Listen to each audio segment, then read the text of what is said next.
je ne voudrais surtout pas apparaître comme celui qui aurait une conception relativiste du baptême et qui dirait, cher logicien, revenez un peu sur terre. C'est absolument pas ma position, c'est absolument pas ce que j'ai défendu. Au contraire, il faut affirmer l'enjeu du baptême à la place du pathétique du baptême. Ça, c'est absolument clé. Autrement, nous retombons dans une psychologie. Et en même temps, il faut avoir présent à l'esprit, ça se présente pour un clinicien, qu'il y a des sujets bien vivants, bien réels, au sens pragmatique, qui, eux, veulent se faire équivaloir au baptême et dont le paradigme, qui résonne avec toute une philosophie, c'est l'acte suicide dans la mélancolie. Il y a une proximité entre la mélancolie et l'art, depuis Dürer, etc., le texte de Panofsky là-dessus, et la philosophie, au fond. Bon. Donc, il faut qu'on ait ça toujours présent, comment un corps vivant, pour se faire baptême, n'y réalise, comme vous le dites, à se faire être pour la mort, virgule, dans le réel.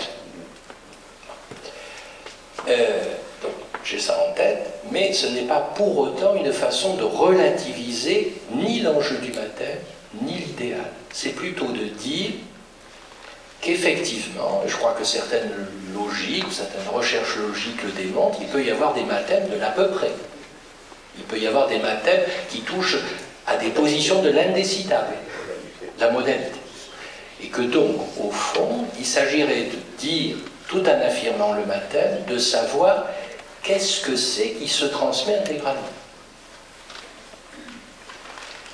Et de dire qu'il est possible, on dirait si on peut dialoguer là-dessus, il est possible de transmettre intégralement ce point où un sujet s'est affronté à un réel. Et là, on est obligé, me semble-t-il, avec l'enseignement de Lacan, de changer un terme et de faire surgir le terme de par-l'être qu'il emploie à la fin de son enseignement.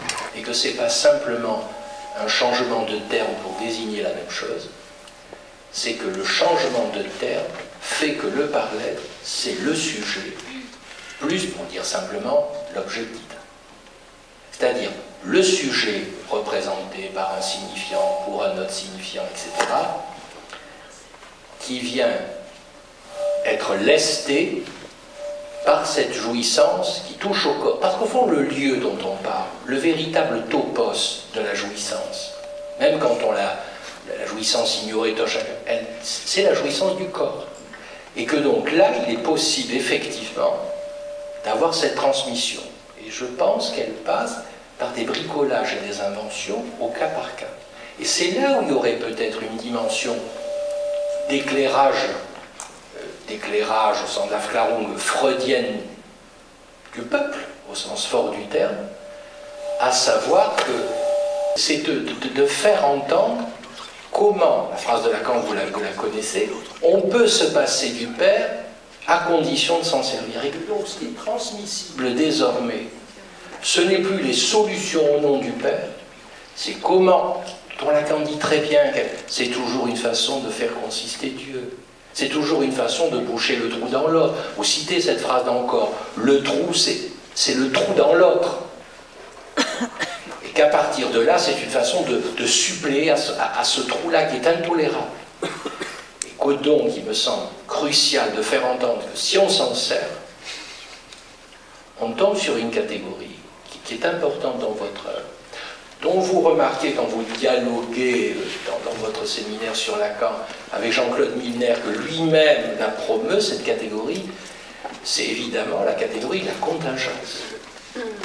Au fond, comment, à un moment donné, ça cesse de ne pas s'écrire. Et là, on a des connecteurs nouveaux qui n'objectent pas au baptême. Simplement, on me semble qu'on peut voir, décrire et transmettre des baptêmes qui rendent compte, qui témoignent intégralement, effectivement, de comment un nouveau réel est advenu par la rencontre, Comment un signifiant nouveau, dont il dit quand même que c'est un signifiant de la poésie, en ceci qu'elle touche au dire. Et il est possible de transmettre. Donc je ne voudrais surtout pas qu'on entende que ce serait, cher philosophe, cher logicien, attention, pas trop de mathématiques. Au contraire, affirmons absolument comme vous le faites, du côté de la psychanalyse, le mathème. C'est notre enjeu, c'est notre spécificité. C'est là où nous allons continuer à être odieux au moi et à toutes les façons de dormir. Mais en même temps, interrogeons-nous sur qu'est-ce que c'est qui s'y transmet aujourd'hui, s'il s'agit que ce ne soit plus des mathèmes ordonnés par le père, ce qui est tout à fait logiquement possible, un mathème ordonné. Lacan avait essayé de le faire, je suis très bref à propos du graphe, lorsqu'il avait dit « la pulsion se réduit à un algorithme grand S, de grand tabac, grand S, barré, poinçon, grand D ». Il voulait réduire la pulsion à la grammaire de la demande. Qu'est-ce qu'il dit? Il dit, c'est une erreur, ça ne marche pas comme ça. Ça c'est très important. On a l'exemple dans Lacan lui-même d'un mathème intégralement transmissible pour réduire la pulsion, au fond, à la grammaire de la demande de l'autre, adressée à l'autre, et au fond, non. Ça ne veut pas dire pour autant qu'on renonce au mathème. On ne jette pas le bébé avec l'eau du bain, au contraire. Juste une phrase pour signer l'accord. Au fond, ni l'impuissance imaginaire du relativisme, ni l'être pour la mort de la totalité. Alors, c'est signé. C'est signé.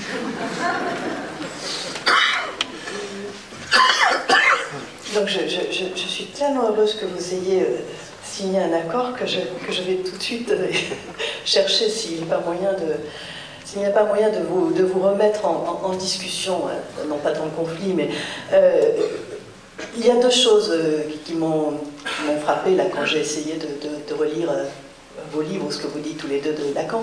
Dans votre livre, il y a une chose, c'est effectivement cette question réelle, et l'autre, c'est la question des positions. On pourrait dire de qu'est-ce que c'est qu'une femme. Donc j'avais évidemment envie de finir là-dessus. Donc je vais lancer très vite ma question sur le réel, parce que je pense que vous n'allez pas remettre en question l'accord que vous venez de signer juste à l'instant, ce serait diplomatiquement vraiment dommage. Mais c'était que Hervé vous dit dans le mot analysant que finalement il s'agit dans l'analyse de bricoler avec l'incurable du réel, et je me doute bien que c'est une formule qui ne peut pas convenir à Alain Badiou. Ça ne me paraît pas possible, c'est-à-dire, d'ailleurs je vois, si je bricolais avec l'incurable du réel, ça vous irait. Alors j'en prends pour preuve, parce que je sens qu'il faut que j'étaye ma démonstration, un entretien que vous avez donné à Lucien Pitti, je crois, à propos des échecs de Mitterrand. Vous voyez comme quoi on retrouve la politique. Et alors Lucien Pitti disait, mais au fond, il y a quand même parfois une position un peu mortifère dans le c'est comme ça de l'analyse, et est-ce qu'on pourrait simplement dire, alors je vais le citer un peu plus exactement parce que...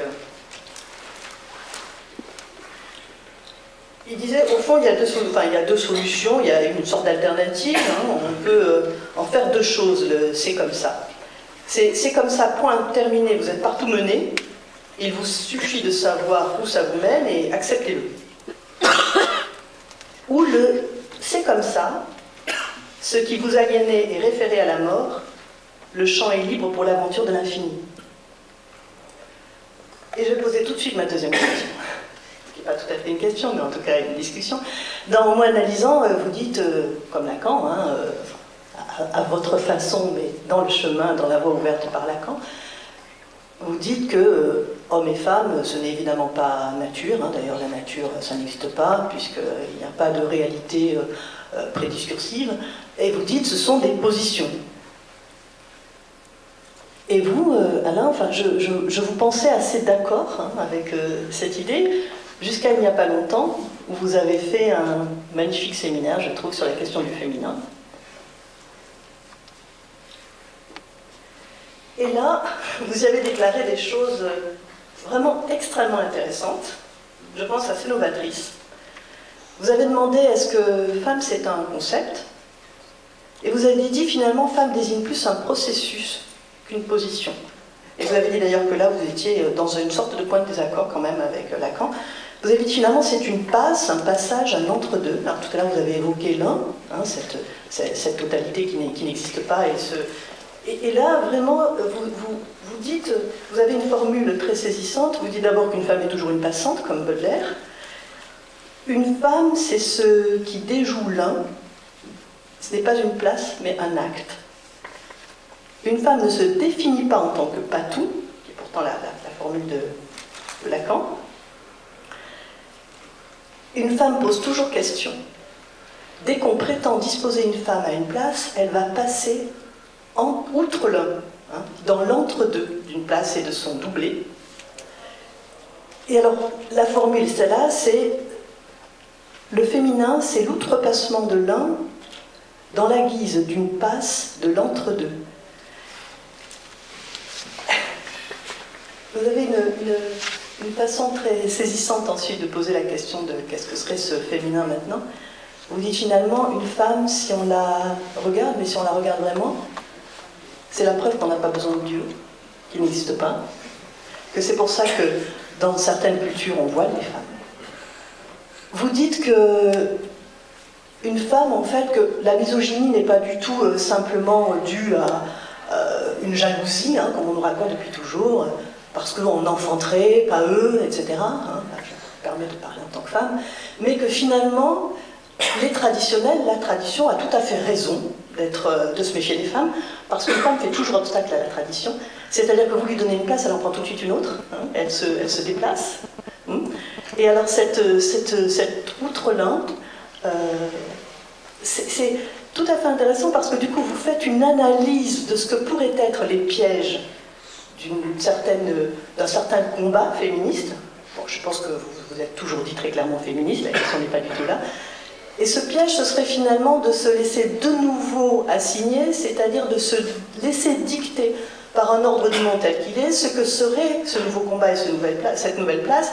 Et d'une certaine façon, ce serait ce qu'on voit aujourd'hui dans cet ordre marchand, capitaliste, mondialisé, c'est-à-dire comment est-ce que cet ordre-là se servirait des femmes, parce que là-dessus elles seraient encore plus douées, rusées, pour finalement occuper les places de pouvoir, hein, les places de juges, de députés, de sénateurs, de policiers, etc. Les occuper, mais finalement en faisant fonctionner ce monde encore mieux, en étant en plus les garantes d'une espèce d'apparente douceur. Enfin, on voit ce que ça a donné avec Thatcher, etc. Hein, qui sont pas et vous dites que une incarnation de douceur féminine spectaculaire, tout de même. Et que finalement, ça, ce serait un piège. Et qu'il y aurait une autre figure du féminin possible à incarner, dans cet outrepassement de l'un, mais à condition effectivement de bien identifier ce piège, afin d'être toujours dans cette espèce de proposition de cet entre-deux, de faire exister le deux et d'outrer l'un. Est-ce que vous seriez d'accord avec ça, Hervé? Qu'est-ce que vous en pensez? Et ensuite... Je voudrais juste dire deux choses. La première, c'est qu'une partie de la différence apparente avec la définition de la femme comme pas toute vient de ce que la référence au tout me paraît affaiblir la singularité féminine dans la mesure où, justement, le tout est toujours imaginaire. Donc c'est une définition que j'accepterais, sauf que, à mon avis, elle ne va pas jusqu'au fond de la détermination, si je puis dire, symbolique de ce qu'est une femme. Elle est plutôt encore dans le registre de la perception imaginaire en tant que supposant la totalité. Parce que si vous définissez la femme comme pas toute, c'est que le tout est donné d'une manière ou d'une autre. C'est pour ça que je la définis plutôt comme pas l'un que pas toute.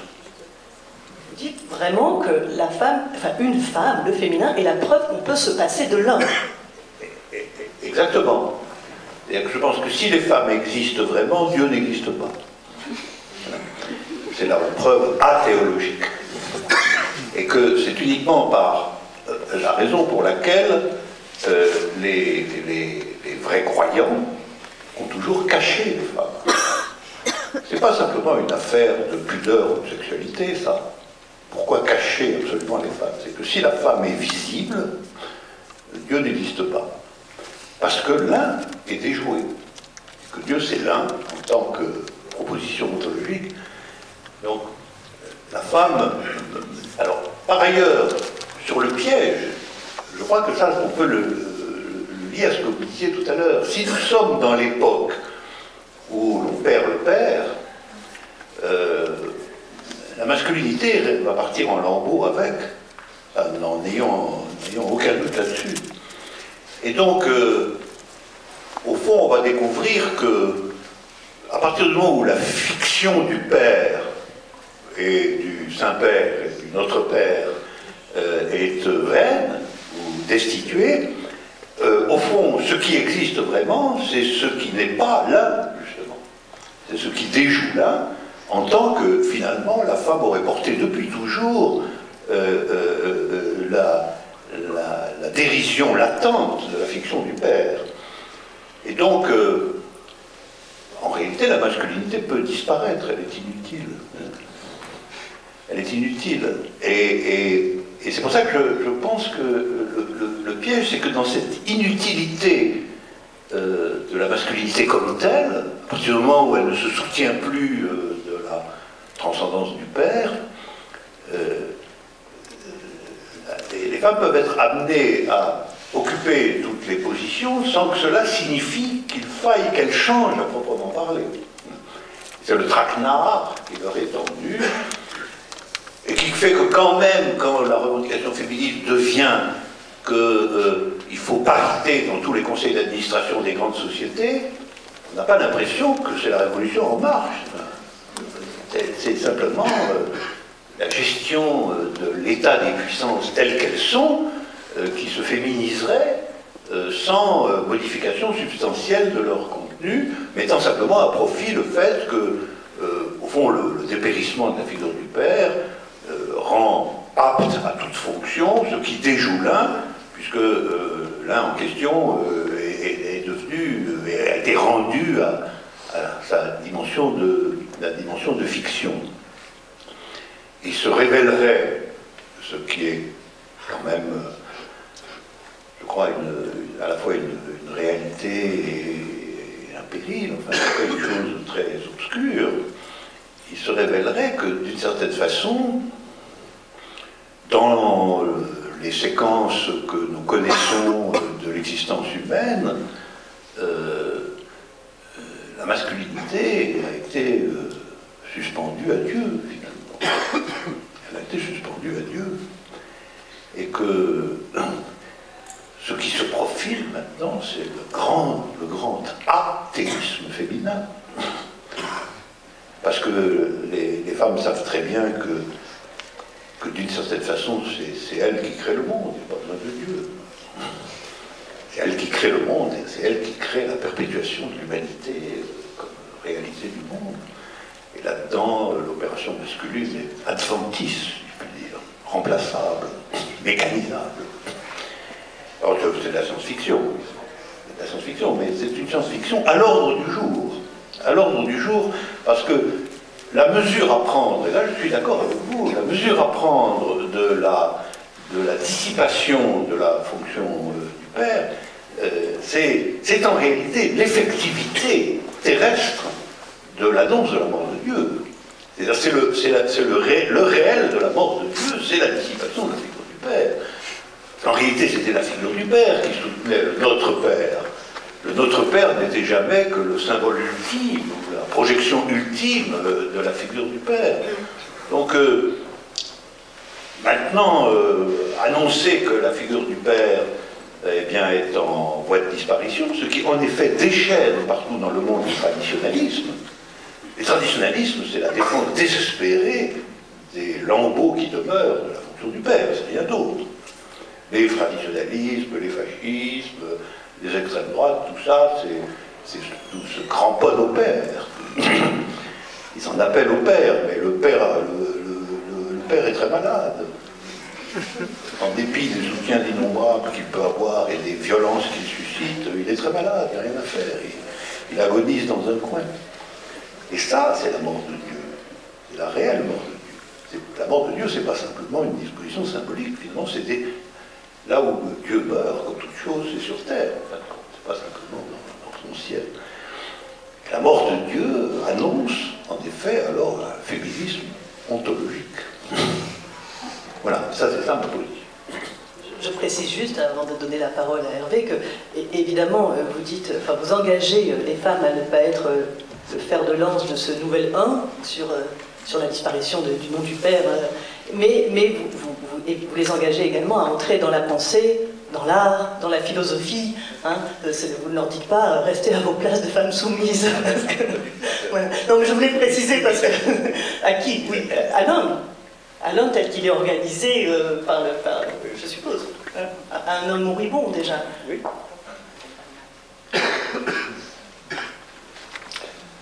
Oui, oui, brièvement, j'entends ces formulations tout à fait intéressantes. Simplement, je crois que vous serez d'accord, elle porte quelques risques en doctrine. Et ensuite, on va voir les conséquences qui peuvent s'en déduire. Effectivement, le pas-tout, par définition, se réfère au tout. Mais quand même, le pas-tout, ce n'est pas une soustraction d'éléments d'un tout préexistant. C'est souvent la confusion qui est faite. Que vous ne faites absolument pas, évidemment, dans vos textes, puisque les outils de la logique vous permettent de distinguer l'ensemble des hommes que l'on peut constituer à partir de l'universel, et puis d'une négative, et le fait que cet ensemble, qui les subsumerait, ne peut pas être constitué pour les femmes. Alors la première remarque, c'est qu'il y a un risque conceptuel, même s'il faut bien parler, quand on dit les femmes. Parce que ça les fait consister comme ensemble au même titre qu'on dit les hommes. Alors que justement, la thèse de Lacan, c'est que l'ensemble qui subsumerait les femmes ne peut pas être construit, puisqu'il se promeut de l'infinitude. Donc c'est vraiment une logique au-delà du phallus. Si on veut bien faire du phallus le nom du cercle qui permet la comptabilité interne, avec le « il existe au moins un x » tel que l'amphi de x. À l'extérieur, pour le constituer, vous démontrez très bien dans vos textes, on trouve par exemple dans conditions, ou dans vos premiers textes sur le zéro et la marque. Et donc, il y a un risque, c'est que je crois que dès que nous allons faire consister les femmes, même s'il faut pas simplement la terminologie grammaticale, mais les femmes comme ensemble, qu'on va opposer aux hommes, eux comme ensemble, parce qu'effectivement on peut les constituer à partir de l'universel affirmatif, là, on serait à la limite en train de foutre en l'air justement ce qui vous intéresse autant chez Lacan. C'est que l'ensemble des femmes ne peut pas être construit. Le deuxième point, deuxième risque, ça serait que le féminin soit identifié, incarné par les femmes anatomiquement repérables comme telles. Or, justement, la position de Lacan, et c'est pour ça qu'à ce moment-là, il dit qu'il n'y a pas de réalité prédiscursive, c'est que ce sont des positions sous laquelle les hommes eux-mêmes, anatomiquement parlant, peuvent venir se situer. Fameux exemple célèbre, les mystiques, et notamment Saint Jean de la Croix, qui fait l'épreuve d'un patou, c'est-à-dire ce qui échappe à la logique phallique de la comptabilité, du parthèse extra-parthèse, de la discrétion, de la discontinuité, et qui fait l'épreuve au contraire, ce que Lacan appelle une sorte de jouissance contiguë et continue, se retourne sur elle-même, essaie de l'imager ainsi, dans la montée au Carmel, par exemple. Donc, double risque, c'est d'identifier les femmes comme ensemble, et le second, c'est de croire que les femmes, telles qu'on en parle ici, ça serait celles qui pourraient dire au nom de l'anatomie en levant le doigt, j'en suis une. Puisque justement, il n'y a pas d'identification du féminin, il est le procès même de la désidentification. Et là, nous avons peut-être, je sais pas ce que vous en pensez, cher Alain Mathieu, un outil politique extrêmement puissant. Oui, mais je suis tout à fait d'accord avec ces objections, mais pour revenir au noyau de la question, ce que je dirais, c'est qu'il ne s'agit pas de définir les femmes. Je dirais une femme en tant que processus, plutôt que position, enfin c'est ce qui est en situation de déjouer là. et d'être par conséquent toujours dans la possibilité d'une passe de l'entre-deux qui déjoue l'un partout où il se manifeste. C'est la raison pour laquelle je pense qu'il y a incompatibilité ultimement entre ce qu'est une femme et Dieu. Et que Dieu, c'est celui qui ne sait pas qu'il y a des femmes. C'est pour ça qu'il les a créées tardivement. Mais, donc, j'entends bien qu'il n'y a pas de totalisation de ça, naturellement. Et symétriquement, je ne définis pas non plus exactement l'homme comme une totalité, puisque je le renvoie, lui, à une position stricte qui est d'être dans le jeu ou dans la fonctionnalité du Père. Voilà. Et donc, si, voilà, la thèse un peu fictive, mais en même temps, je pense, touchant et réel que je propose de mettre en avant, c'est que si nous examinons, si nous prenons au sérieux la thèse selon laquelle nous sommes dans la séquence historique de la dépaternité, de la déconstruction symbolique de la figure du Père, nous sommes en même temps dans l'ouverture d'une incertitude sur justement ce qu'est un homme, en même temps que, en revanche, la figure du féminin comme ce qui déjoue l'un prend une importance considérable, puisque le déjouement de l'un, c'est vraiment la capacité de se passer de la figure de l'un, de se déjouer dans un entre-deux qui n'est plus chevillé à l'un. Et j'interprète comme ça, quand même, la réapparition singulière dans l'historicité contemporaine avec une extrême et singulière violence, d'une tentative désespérée pour, en quelque sorte, colmater la visibilité du féminin ainsi conçue. Les fondamentalistes de toutes sortes sont pratiquement définis par ce point. C'est pour ça que ils sont, à mon avis, hors d'état de sauver Dieu. Il est déjà mort, je crois. On ne connaît pas exactement la date de sa mort, mais je pense qu'il est déjà extrêmement malade, et que, par contre, ils essaient de masquer, de rendre invisible l'effet inévitable de cette mort de Dieu et finalement du signifiant du Père par la mise en invisibilité du déjouement de l'un en tant que position féminine.